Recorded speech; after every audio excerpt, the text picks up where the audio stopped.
My father's casket had barely been lowered into the ground when my mother stepped up to the microphone, her voice cutting through the silence like a blade. "Before we say our final goodbyes to Richard," she said, her hand steady in a way mine hadn't been for days, "there's something you all should know.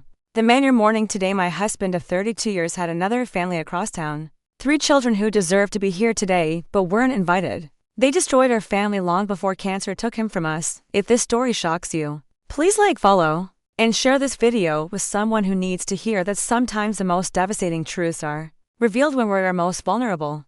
Trust me, you'll want to see how this ends." My name is Zoe Montgomery, 29. The youngest of what I thought were my father's only 3 children. My older brothers James, 34, and Marcus, 32, stood beside me at the funeral, as stunned as I was by our mother's words.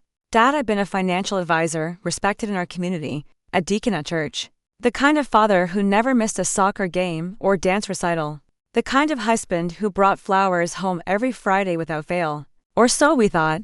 The funeral had been meticulously planned. Dad was always organized, even about his own death.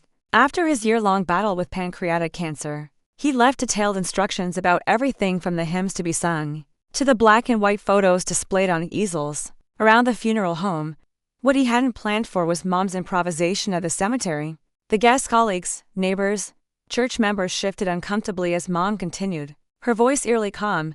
"For 27 years, I kept his secret. I protected his reputation, preserved your image of him. I smiled at Christmas dinners, while knowing he already celebrated another Christmas across town. I accepted his excuses about late nights at the office, business trips that couldn't be postponed." I felt James stiffen beside me, his hand finding mine and squeezing so hard it hurt. Marcus took a half step toward Mom, perhaps to stop her, but something in her expression made him freeze. "But I will carry this line no longer," she continued, scanning the crowd of shocked faces. "Not now that he's gone." Richard's other children, Elijah, Serena, and Nicole, deserve to be acknowledged. Their mother, Pauline, deserves the dignity of not being a shameful secret. The murmuring started then, rippling through the gathering like wind through tall grass. I caught fragments of whispered conversations. "Did you know? Cannot believe she's doing this here, poor children." But they seemed to come from far away, drowned out by the rushing sound in my ears as my world collapsed. Mom's final words before stepping away from the microphone were directed at us, her gaze locking with mine specifically. "I'm sorry you're finding out this way, but your father made me promise to wait until he was gone. Even in death, he wanted to avoid the consequences of his choices." The rest of the funeral is a blur in my memory. Some of my Aunt Stephanie, I think, guided Mom away from the microphone. The minister hastily concluded the service. People dispersed in uncomfortable clusters. Condolences suddenly complicated by scandal. Back at our family home, where the reception had been planned, only the closest family members remained. Most guests had made awkward excuses not to attend. Those brave enough to come left quickly. Food barely touched on their plates. "Have you completely lost your mind?" James confronted Mom in the kitchen, his voice a harsh whisper that still carried to where I sat numb in the living room. "Today of all days, at his funeral. When would have been a good time, James?" Mom replied, her composure finally cracking. "When he was dying and you were all grieving. Before that, when it would have destroyed your relationship with him? Or perhaps I should have continued carrying his secret to my own grave." Marcus, always a mediator, tried to intervene. "We just need to understand, Mom. How long have you known? Why didn't you leave him?" 27 years, she repeated, the number landing like a physical blow. "Since just after Zoe was born. As for why I stayed, that's complicated. Love? Financial security, our family, my faith, fear. Pick one, pick all of them." I remained frozen on the couch, trying to reconcile the father I adored with this new information. 27 years. That meant his other family. I couldn't even think of them as my half-siblings, yet had existed almost my entire life. Elijah, Serena, and Nicole. The names circled in my mind like strange incantations. Did he? I finally found my voice, drawing everyone's attention as I joined them in the kitchen. Did he love them? The question hung in the air between us, innocent and devastating. Mom's face softened as she looked at me. "Yes, Zoe, I believe he did." That simple affirmation shattered something fundamental inside me. If he loved them and he loved us, then everything I thought I understood about love and family was suddenly questionable. The father who taught me about integrity and honesty had lived a profound lie. Later that night, after everyone had gone, I found myself in Dad's study, a place that had always been his sanctuary. His presence lingered here, the leather chair still shaped to his form, books arranged precisely on shelves, family photos covering one entire wall. I studied those photos now with new eyes. Vacations, graduations, holidays, moments captured in time that now felt like elaborate stagings. Had he rushed home from another child's birthday party to attend mine? Did he leave our Thanksgiving dinner early, claiming work, only to have another turkey dinner across town? How had he managed this double life without any of us suspecting? As I ran my fingers across his desk, I noticed something: his drawer wasn't fully closed. Dad was meticulous about such things. I pulled it open, finding his leather planner inside. He kept a physical planner his entire life, refusing to switch to digital calendars despite our teasing. Some things should be private, he always said. Now I understood why. With trembling fingers, I opened the planner to the most recent entries. His handwriting, once bold and steady, had deteriorated with his illness, but the system remained the same. Appointments marked in black ink, family events in blue. But there was another color I'd never noticed before. Green entries, cryptic notations, e-baseball for PM, S recital 7 PM, and science fair. P-anniversary dinner, Elijah, Serena, Nicole, Pauline. I flipped back through the months. Then, years as far back as the planner went, the same pattern, 2 families, color-coded and carefully managed to never intersect. A life documented in 3 different ink colors. A sound from the doorway startled me. Mom stood there, watching me with tired eyes. I found these every year when I did the spring cleaning, she said quietly. I checked the green entries. Make sure he wasn't creating conflicts that would expose everything. You helped him manage it? I asked, disbelief coloring my voice. I protected us. She corrected. All of us, including them. You'll understand someday that life isn't black and white, Zoe. We live in the gray areas more often than not. I closed the planner, suddenly feeling like I was violating something sacred, despite the circumstances. Who are they? What are they like? Do they know about us? Mom's expression shifted, something unreadable passing across her face. Yes, they've always known about us. Richard didn't hide us from them the way he hid them from us. The inequality of that revelation hit me like a physical blow. They had known about my existence my entire life, while I learned about theirs only after our father was in the ground. I want to meet them, I said suddenly, surprising even myself with the certainty in my voice. Mom nodded slowly. I thought you might. That's why I've invited them here tomorrow. You what? The room seemed to spin around me. It's time, Zoe. Your father is gone. But these connections, this family, complicated as it is, remains. What happens next is up to all of you. As she turned to leave, I called after her, Mom. That moment at the funeral, taking the microphone like that. Was it planned? She paused in the doorway, her silhouette framed by the hallway light. Your father asked me to wait until he was gone. He didn't specify how long after. If you're as stunned as I was in that moment, like this video now, and follow for the next part where I come face to face with the siblings I never knew existed, and discover that my father's double life was just the beginning of the secrets that would unravel everything I thought I knew about my family. Because sometimes when one truth is revealed, it breaks open the dam holding back all the others. I barely slept that night, tossing in a tangle of sheets, while my mind cycled through memories of Dad, now tainted with doubt. Each cherished moment questioned: was he thinking of his other family?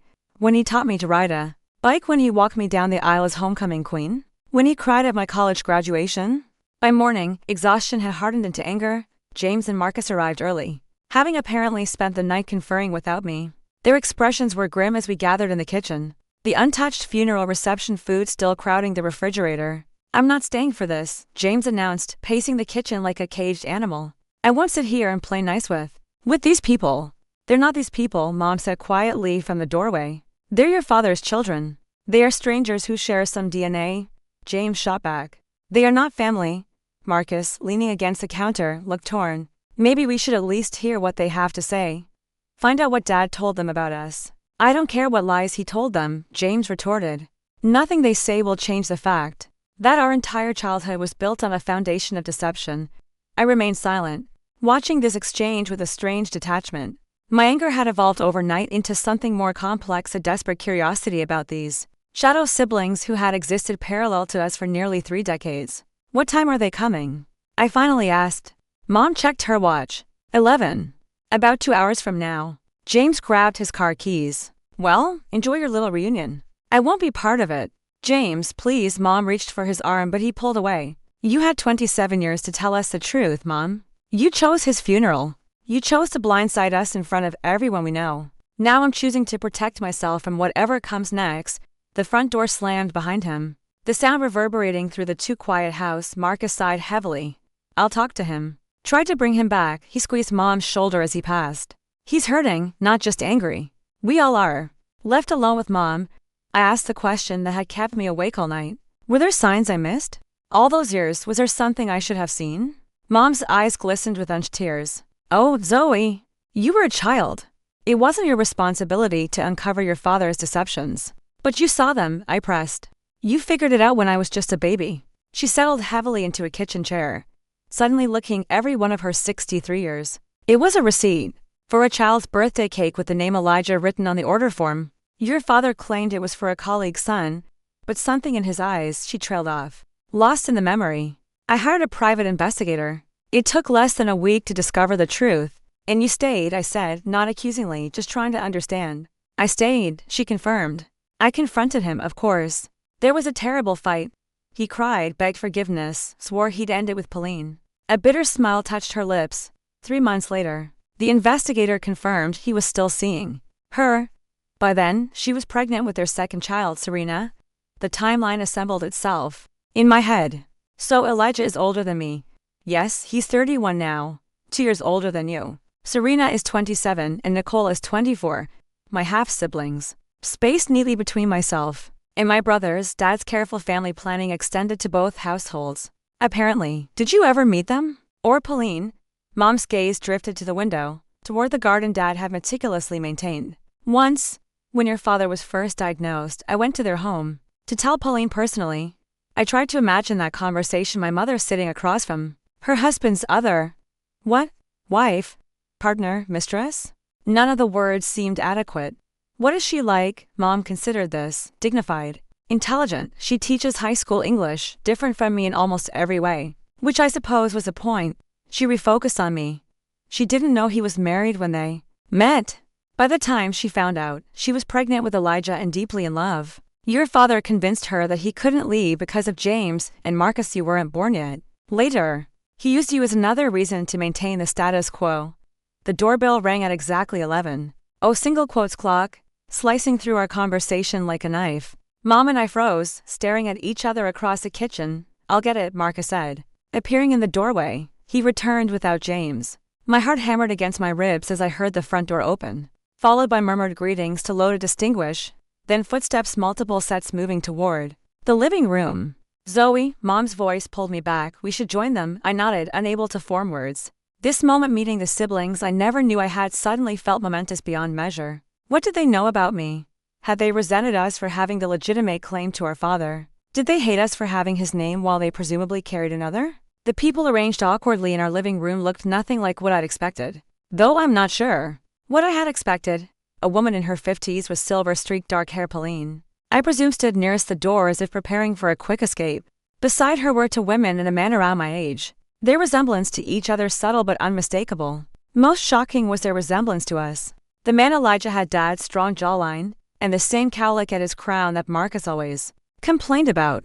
The youngest woman, Nicole, I guessed had my same heart-shaped face and wide-set eyes. And the middle one, Serena, was practically James's double in feminine form. Down to the serious set of her mouth, the silence stretched uncomfortably until Mom finally spoke. Thank you for coming. I know this isn't easy for anyone. Pauline nodded stiffly. Richard would be horrified by all of this. Yes, Mom agreed. He would. But Richard is gone, and the rest of us are left to deal with the aftermath of his choices. Elijah stepped forward, his posture rigid. We didn't come to cause more pain. We came because we thought it was time we stopped being a secret. We've known about all of you our entire lives, Serena added, her eyes finding mine. We've seen pictures, heard stories. It's strange finally meeting you in person. Pictures, Marcus questioned. What pictures? Nicole, the youngest, pulled out her phone, tapped the screen a few times, then handed it to me. Dad kept these in his desk at our house. I stared down at a photo album app filled with images of us. Marcus's football games. James's law school graduation. My dance recitals. Christmases. Thanksgivings. Summer vacations. Hundreds of photos spanning decades. He kept us updated on all the milestones in your lives, Nicole said quietly. He was so proud of all of you. The phone felt suddenly heavy in my hand. I passed it to Marcus, who scrolled through with increasing agitation. So you got both families, he said bitterly. You knew about us. Got to share in our lives from afar. Meanwhile, we didn't even know you existed. That wasn't our choice, Elijah's voice hardened. We didn't ask to be a secret family any more than you asked to be the official one. Pauline placed a restraining hand on her son's arm. We're not here to assign blame. Your father, she glanced between us, complicated as his choices were, loved all of his children. That's the one thing I never doubted. Did he? I found myself asking. Did he really love any of us? Or did he just enjoy playing God, controlling all these separate lives, deciding who got which version of Richard Montgomery? Zoe, Mom's tone carried a warning, but Serena was already responding. He wasn't perfect. Far from it. But he showed up. For both families. He coached Elijah's baseball teams. He helped me with college applications. He taught Nicole to drive. Her gaze intensified. Just like he did for all of you. Different houses, same father. An uncomfortable silence followed, broken by the sound of the front door opening. James stood in the entryway, his expression thunderous as he surveyed the gathering. So you came back, Mom said softly. I figured if everyone else was confronting Dad's lies, I might as well join the party. His eyes locked on Pauline. Are you satisfied? Now that you've invaded our home, seen how the legitimate family lives? James. Mom's reprimand came swift and sharp. Pauline didn't flinch. I understand your anger. I've had decades to process mine. When I discovered Richard was married, I threw him out. For 3 months, I refused his calls, returned his letters and opened. But I was 26, pregnant, and in love with a man who convinced me that we could make something beautiful out of this impossible situation. A sad smile touched her lips. And in many ways, we did. My children had a present, loving father. Not full-time, but more than many children get. At our expense, James countered. Every moment he spent with you was stolen from us, perhaps, Pauline acknowledged. Or perhaps he would have been absent in different ways had there been no us. Men like Richard, men who compartmentalize their lives, who need variety, validation, they find ways to be gone. So, we should thank you, James scoffed, for keeping him occupied so he didn't find a third family. A fourth? The tension in the room thickened until it was almost difficult to breathe. I looked from face to face these strangers who shared my blood. My mother who had carried this secret for decades. My brothers processing betrayal in their own ways. And suddenly felt a strange clarity cutting through my confusion. I want to know about your lives with him, I said, surprising everyone, including myself. I want to know what version of Richard Montgomery visited your home. What stories he told. What promises he kept or broke. I want to compare notes with the only people on earth who might understand what it's like to lose a father we thought we knew. Serena was the first to respond, her eyes meeting mine with unexpected warmth. I'd like that too, and that's how, improbably, we ended up in our living room for hours. These two fractured families comparing memories of the same man who had shaped all our lives, so profoundly. Hesitant at first, then with increasing openness, we shared stories, discovering where they overlapped, where they contradicted, assembling a more complete picture of the complicated man we'd buried. What none of us realized was that the biggest revelation was yet to come, one that would make my father's double life seem almost trivial by comparison. If the first part of the story shocked you, like this video and follow now for the final part, where a discovery in my father's private papers reveals the true reason my mother chose his funeral, to expose his secret, and the explosive family connection that even my father never knew about. Because sometimes when a family breaks apart, the only way to heal is to uncover every lie, no matter how painful the truth might be. It was nearly dusk when Pauline and her children finally prepared to leave. The initial awkwardness had gradually dissolved into something not quite comfortable, but no longer openly hostile. We'd ordered pizza when we realized no one had eaten lunch. The boxes now empty on the coffee table alongside glasses of wine that had helped ease the tension. We should exchange numbers, Nicole suggested tentatively as they gathered their things. If you want to, I found myself nodding, surprising even myself with how much I wanted that connection. Marcus to exchange contacts with Elijah, though James remained aloof, watching from the periphery. As Pauline reached the door, she turned to my mother with an unreadable expression. Catherine, thank you for finally bringing this all into the open. I know it wasn't an easy decision. Mom's response was cryptic. It was time for all the truths to come out, not just Richard's. Something passed between the two women, a look laden with meaning that I couldn't decipher. Before I could question it, they were gone, leaving our house somehow both emptier and more crowded with unspoken words. James left shortly after, claiming exhaustion but obviously still processing his anger. Marcus lingered, helping clean up the remnants of our impromptu gathering. That was not what I expected, he admitted as we loaded the dishwasher. They seem so normal? I suggested. Likeable. I was going to say familiar, he corrected. Especially Serena. It's like looking at James if he were a woman. And Elijah has Dad's laugh. Did you notice? I had noticed. The sound had startled me the first time, that distinctive chuckle that started low and built to a full-throated laugh. Hearing it from a stranger's mouth had been disconcerting. What do you think Mom meant? I asked. About it being time for all the truths to come out, not just Dad's? Marcus frowned. I don't know. She's been different since Dad's diagnosis, more resolute somehow. Like she's been waiting for something. After Marcus left, I found Mom in Dad's study, methodically sorting through his papers. File boxes surrounded her, some labeled for storage, others for shredding. Need help? I offered, settling into the leather chair across from his desk. She looked up, her expression distant before focusing on me. Actually, yes. I've been putting off going through his safe deposit box. The bank paperwork is there on the desk, if you wouldn't mind handling it tomorrow. I picked up the envelope, noticing it was already open. Sure. What should I expect to find? Insurance policies, property deeds, his grandfather's pocket watch. She hesitated. And a letter addressed to you and your brothers. A letter? What does it say? I don't know. It's sealed. She set down the file she'd been examining. Zoe, there's something else you should know. Something I've waited too long to tell you. The seriousness in her tone made me straighten. What is it? She took a deep breath. The reason I chose to reveal Richard's other family at the funeral wasn't out of spite or delayed revenge. It was because of what I found when the doctors told us his cancer was terminal. From the desk drawer, she withdrew a folded paper, handing it to me. It was a DNA test result. My father's name was at the top.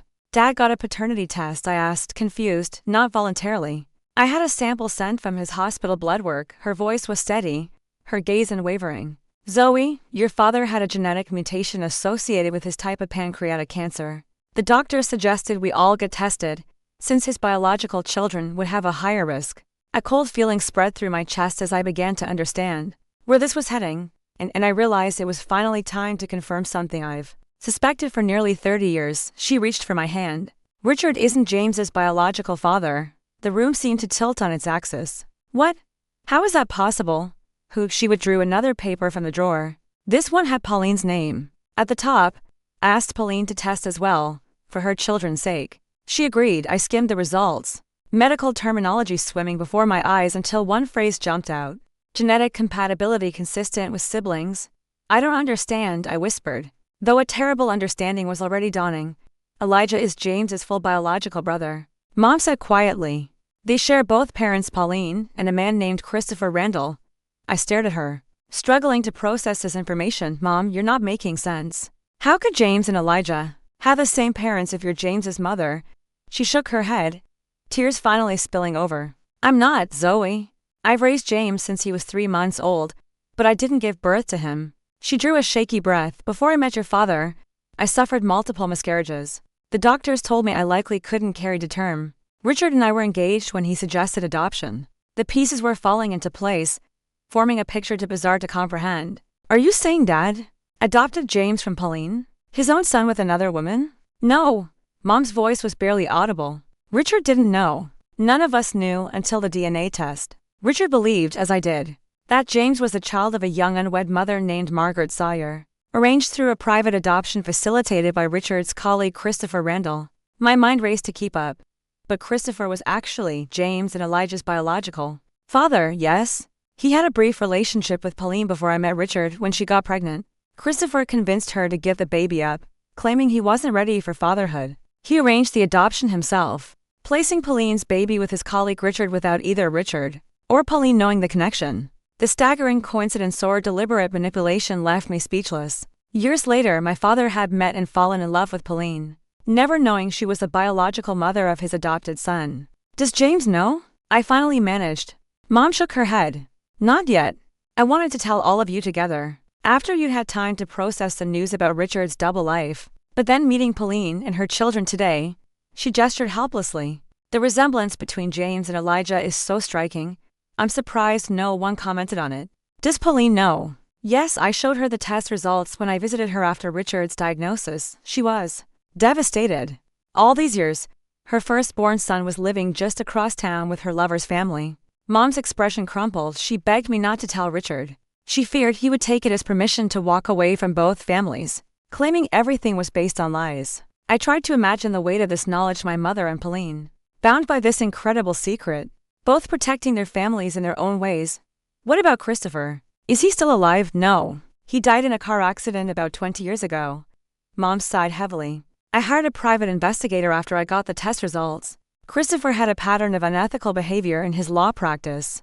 I believe he deliberately placed Pauline's baby with us, then years later introduced Richard to Pauline, perhaps as some sort of twisted experiment or entertainment. The malevolence required to orchestrate such a scenario was difficult to comprehend. But why would he do that? Some people create chaos for their own amusement. She looked exhausted suddenly. The investigator found evidence that Christopher had set up other coincidences in his social circle, introducing former lovers to each other, reuniting birth parents with their children without revealing their identities. He seems to have enjoyed watching people unknowingly interact with their own pasts. I sat back, overwhelmed. So at the funeral, when you said they destroyed our family, I meant Christopher and the system that allowed him to manipulate all of us, not Pauline or her children.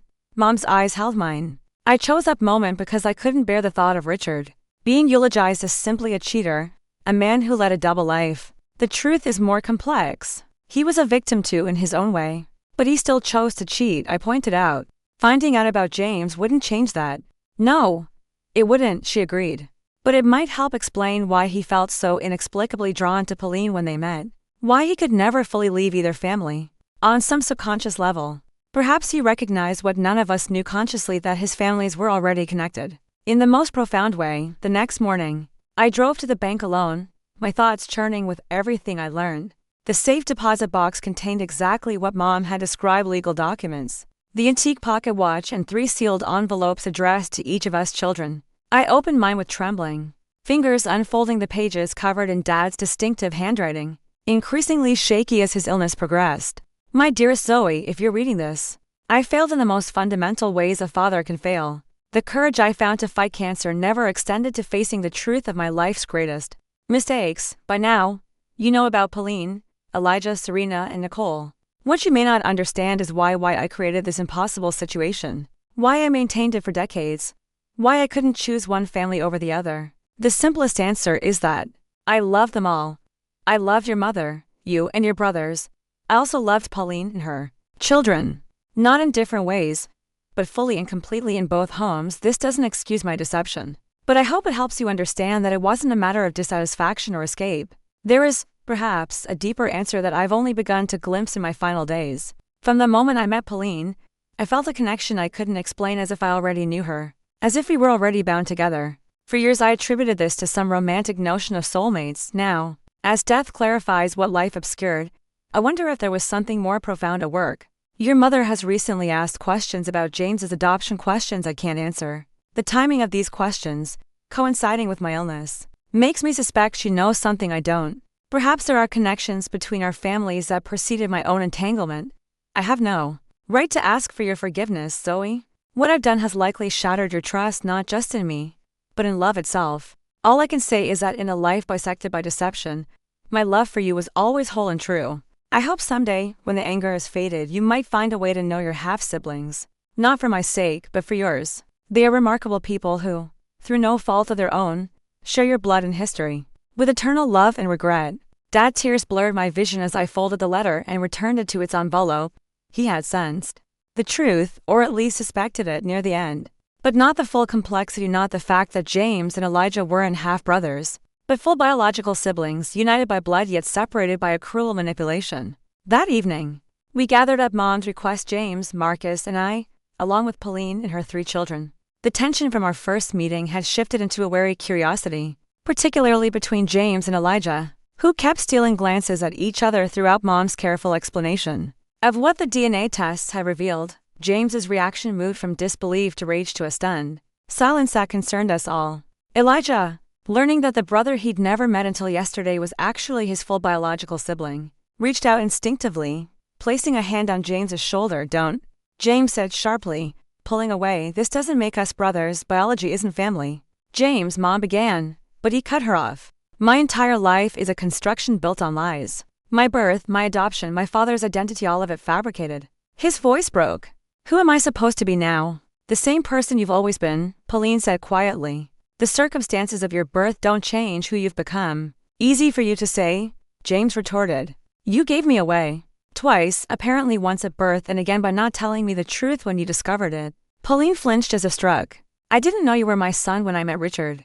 And when I found out, just weeks ago, her composure finally broke. What would you have had me do? Your father was dying.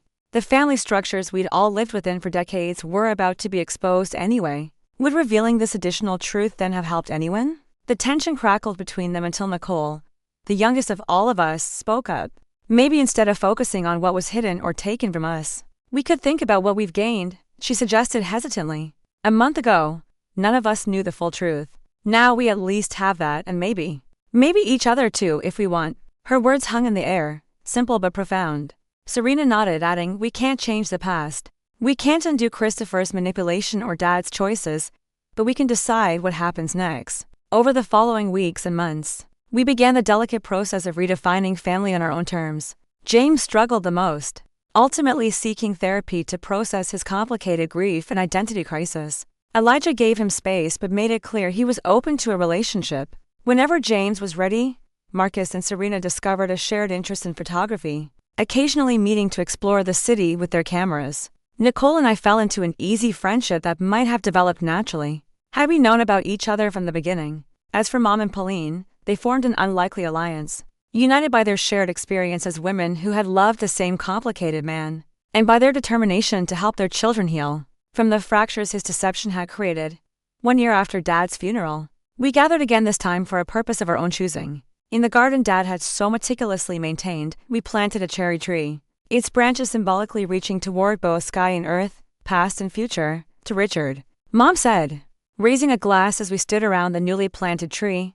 Flawed and human. To Christopher, Pauline added, her voice steady, may his manipulations end with us. And to Truth, I concluded, however painful, however late, we drank to that 6 siblings and to mothers, bound not just by blood and deception, but by our collective choice to forge something new from the broken pieces of our past. The tree would bloom the following spring, just as James and Elijah tentatively began building a relationship as brothers, just as Mom finally sold the house full of memories both cherished and tainted, just as I learned to speak of my family not as destroyed, but as transformed, expanded in ways I never could have imagined on that devastating day, at my father's funeral. Because sometimes when a secret tears a family apart, the real story isn't the destruction but what we choose to build from the ruins. If this story touched you, please like, follow, and share this video with someone who needs to hear that family is both what we're born into and what we create by choice. Comment below about how you've navigated complicated family truths in your own life. And remember that even the most tangled histories can lead to new beginnings, when faced with courage and compassion, because while we can't choose the secrets that shaped us, we can always choose what happens after they're revealed.